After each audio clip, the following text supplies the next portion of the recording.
ready? Go. Okay, so that is for the Russian reporter. And the first question will be, when you've got this lot of correspondence and look through it, what was the most interesting thing for it that you noticed?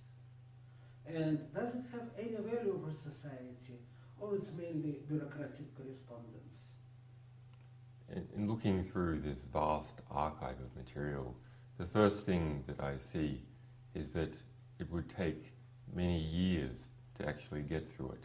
In fact, reading one book length worth of material per day, it would take over 7 years to read this material. So no one has yet really explored it. We've only just scratched the surface of it. But in that review, we see that the Hillary Clinton has tasked the American diplomatic corps to act as spies in the United Nations. Normally this is a job that is reserved for the CIA or the National Security Agency, people operating under diplomatic cover in some way but who are not diplomats themselves. But Hillary Clinton has decided to breach that covenant and turn diplomats and associated officers into spies. According to these documents, what is the most noticeable characteristic of American diplomacy? The most notable for me is not any one instance, rather it is the vast collection of diplomatic efforts that are designed to push the interests of big companies and big government departments in the United States around the world. And it is a relentless effort in many countries. In particular, small countries show the best kind of reportage. In the bigger embassies, such as embassies in Moscow or London and Paris, the ambassadors tend to be quite careful in what they write. But in the smaller embassies, things tend to be more unvarnished.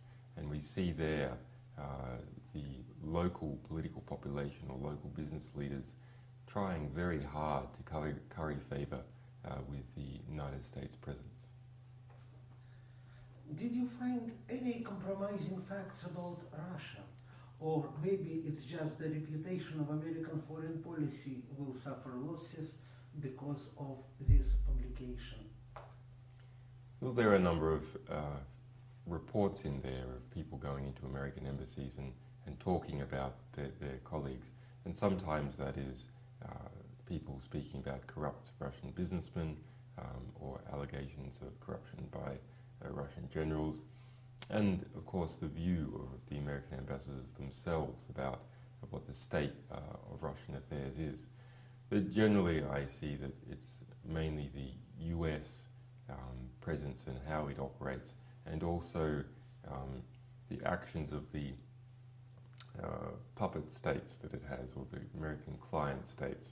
These states that are supported and propped up by the United States that often engage in terrible human rights abuses or covert pushes towards war or money laundering or other forms of corruption. And these are often known about by US embassies working in those countries, but that knowledge is concealed. So I think over the long term, it is that latter category that's really going to start drawing attention. Thank you very much.